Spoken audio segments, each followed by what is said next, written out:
Bismillahirrahmanirrahim. Assalamualaikum warahmatullahi wabarakatuh. Ketemu lagi. Kita lanjutkan materi kita. Tadi kita sudah belajar tentang kualitas layanan, maka kita lanjutkan ke biaya kualitas.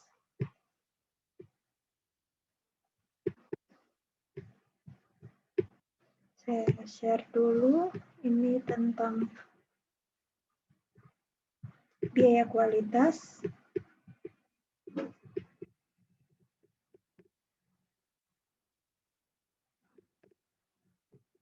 Baik, ini tentang biaya kualitas dan produktivitas.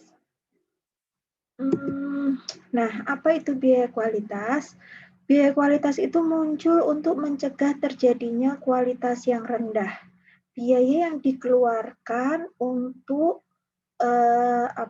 agar kualitas kita tidak turun. Nah, itu bisa dalam bentuk biaya pencegahan, biaya penilaian, biaya kegagalan internal, dan biaya kegagalan eksternal. Nanti kita bahas satu persatu, apa itu biaya pencegahan, apa itu biaya penilaian, apa itu biaya kegagalan internal dan eksternal. Nah, pada dasarnya cost of quality itu dari cost of achieving good quality dan cost of poor quality. Nah, cost of achieving good quality itu bisa dari preventive cost dan appraisal cost. Dan cost of poor quality itu bisa dari internal failure cost dan external failure cost. Nah, apa itu biaya pencegahan? Biaya pencegahan merupakan biaya untuk mencegah produksi produk yang tidak sesuai dengan spesifikasi. Jadi biaya-biaya yang dikeluarkan untuk mencegah agar produk itu harus sesuai dengan spesifikasi yang ditentukan. Misalnya biaya rekayasa kualitas. Misalnya ada produk sedikit kemasannya misalnya agak peok, kemudian kita rekayasa biar mirip atau masuk ke standar, itu biaya untuk merekayasanya itu masuk ke biaya pencegahan. Kemudian program pelatihan kualitas misalnya, ini biaya untuk mencegah biar produknya yang tidak sesuai banyak itu, maka semua bagian produksi diberi pelatihan mengenai kualitas. Kemudian perencanaan kualitas, ada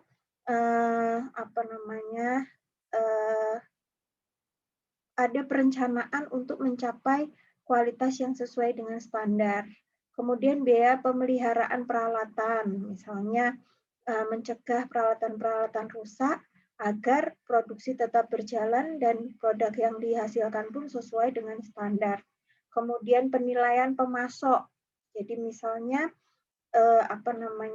dari supplier bahan baku itu kita kita nilai, memang kita pilih supplier-supplier yang sesuai dengan standar kualitas kita.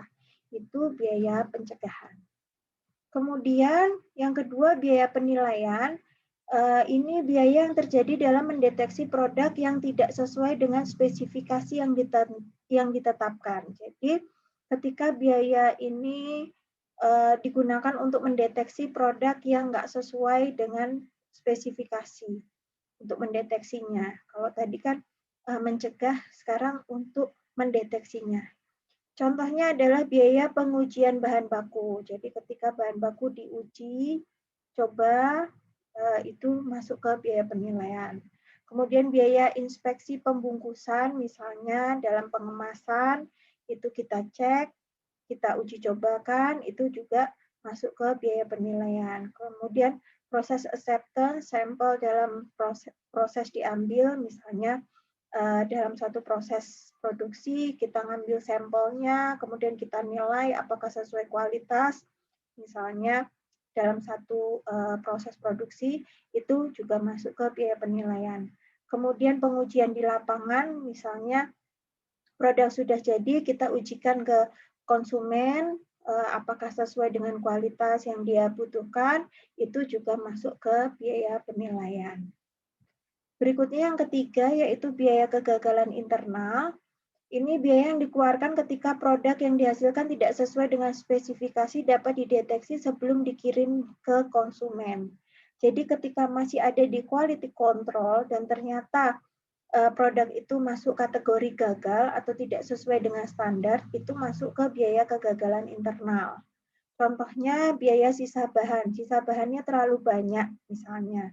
Kemudian biaya pengerjaan kembali, karena ada suatu kesalahan maka harus dikerjakan kembali. Nah, biaya yang muncul itu masuk ke biaya kegagalan internal. Kemudian biaya mesin berhenti karena produknya rusak.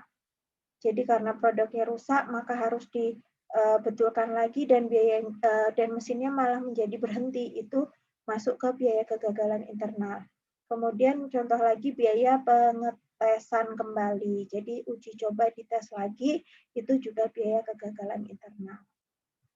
Kemudian sebaliknya biaya kegagalan eksternal ini biaya yang dikeluarkan ketika produk yang dihasilkan tidak sesuai dengan spesifikasi dapat dideteksi setelah, kalau tadi sebelum sampai di konsumen, kalau yang eksternal setelah dikirim ke konsumen atau pelanggan. Ini agak bahaya ini ketika produk yang nggak sesuai sudah sampai ke tangan pelanggan. Contohnya adalah biaya kerugian penjualan. Misalnya pelanggan nggak beli lagi, itu udah masuk kerugian penjualan. Kemudian retur dan potongan, misalnya pelanggan mengembalikan produknya, minta diretur, itu juga biaya kegagalan eksternal. Kemudian biaya jaminan, misalnya garansi, karena produk tadi nggak sesuai dengan kualitasnya nggak sesuai dengan standar, maka gampang rusak sehingga ada garansi di situ dikembalikan ke perusahaan, perusahaan juga rugi di situ. Itu muncul biaya di situ sehingga itu masuk ke biaya kegagalan internal. Kemudian biaya pengerjaan kembali. Misalnya produk sudah sampai di pelanggan, pelanggan komplain dan minta dibetulkan, itu ada muncul biaya pengerjaan kembali, itu merupakan biaya kegagalan eksternal. Nah, ini biaya kualitas. Kalau kita lihat ada biaya minimal, ada kondisi optimal. Nah, total biaya kualitas itu adalah irisan dari biaya minimal dan kondisi optimal. Meskipun di sini ada biaya pencegahan yang sudah kita bentuk dan biaya kegagalan tadi, ada kegagalan internal dan kegagalan eksternal yang sudah kita anggarkan. Tapi total biaya kualitas itu dari biaya minimal dan kondisi optimal. Kemudian pendekatan kualitas bisa pendekatan bahan baku. Jadi memang dari bahan bakunya yang memang sudah berkualitas. Kemudian pendekatan proses. Jadi pada saat proses produksinya bahan baku yang diproses menjadi barang jadi, pada proses produksinya itu membuat produk akhirnya menjadi produk yang berkualitas. Kemudian pendekatan produk akhir. Jadi pada saat produk sudah jadi, kemudian di quality control memang benar-benar yang sesuai dengan standar, baru itu yang akan dikirim ke konsumen, itu pendekatan produk akhir atau produk jadi. Nah, aktivitas manajemen kualitas itu dimulai dengan adanya desain kualitas, jadi ada standar-standar di situ, standar kualitas produk atau jasanya bagaimana, kemudian ada pengendalian kualitas. Kemudian yang kedua, teknologi, SDM, dan organisasi, teknologi yang digunakan, sumber daya manusianya, dan perusahaannya. Kemudian kualitas jasa itu dengan menganalisis gap, perbedaan antara harapan pelanggan dan kenyataan yang diterima pelanggan. Jadi bagaimana mengurangi gap yang terlalu besar antara harapan dan kenyataan. Kalau bisa, kenyataannya sesuai dengan harapan pelanggan. Ini mengidentifikasi biaya yang disajikan dalam laporan kinerja, caranya ya. Kemudian mengidentifikasi tingkat kinerja mutu organisasi dan mengukur tingkat kinerja mutu yang harus dicapai. Ini laporan kinerja mutu. Nah, pengukuran dan pelaporan biaya kualitas itu bisa dengan beberapa angka indeks. Misalnya labor index, ini rasio biaya kualitas terhadap jam tenaga kerja. Bisa cost index atau rasio biaya kualitas terhadap biaya manufaktur, kemudian sales index atau rasio biaya kualitas terhadap penjualan, dan production index atau rasio biaya kualitas terhadap produk akhir. Jadi pengukurnya bisa dari jam tenaga kerja, biaya manufaktur, penjualan, dan produk akhir.